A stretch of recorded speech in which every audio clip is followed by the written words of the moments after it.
Alright, let's break this down. Second serve, kick serve, body. Guy plays really close to net. I make impact with his first volley. But look at this, they're playing like a two-back position, but they're both kind of in no man's land. You want to pound the middle. If I had hit it deep and clean, it would have been a winner because they're too far in. You want to avoid the short angles because then he can run up and hit the ball at you. And they're positioning, the only winner you'd have is down the middle. Or you have to nail a really hard short angle and it's real low percentage.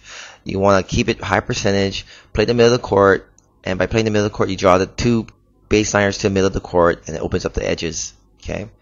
But then he throws a lob, and he throws a pretty good lob too. Make the read here.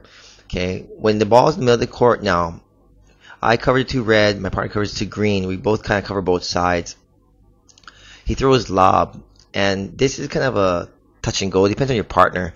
Like, sometimes my partners will switch over, and I have to cover the lob with a backhand volley. But in this case, what happens was he tracked it, and since he tracked it, I couldn't hit the ball. He's in the way.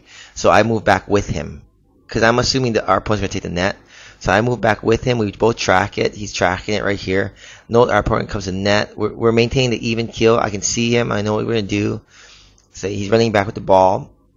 And this is the key. If your opponent's ever show your backs, you want to come to net and attack. And that's what's happening right here.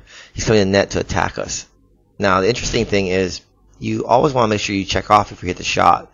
Because as you see, my partner this guy does a very aggressive move right there. He does a shift right there. And that's super aggressive. It's kind of cool, but it's super aggressive. It's okay to do this as long as your partner behind you knows what's happening. Okay? And another thing that happens too is when you're going back for a lob like this, you want to check off.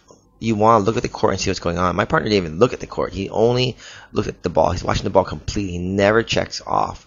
And our opponent shifts, assuming the guy would hit the ball cross court, which is your deep-to-deep play. You always want to check off, because by checking off, you know what's going to happen, and you know what you can do.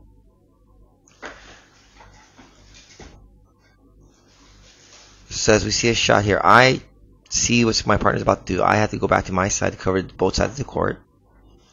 Partner doesn't check off. My opponent's going for a shot. Luckily, it's a deep lob, so it doesn't matter what he does.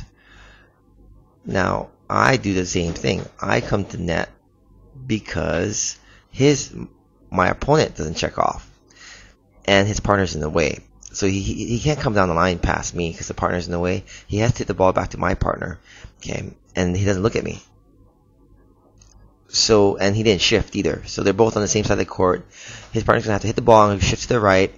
I come to net. He has to hit the ball to the green. I know that, so I'm crowding in the middle a little bit and trying to cut the volley off. And when I do cut this volley off, it's really easy. I mean, it makes me look really good, but it's really easy to do what I'm gonna do because there's only one shot. The court's totally open. Just hit the open court shot. End of story. I look like a hero.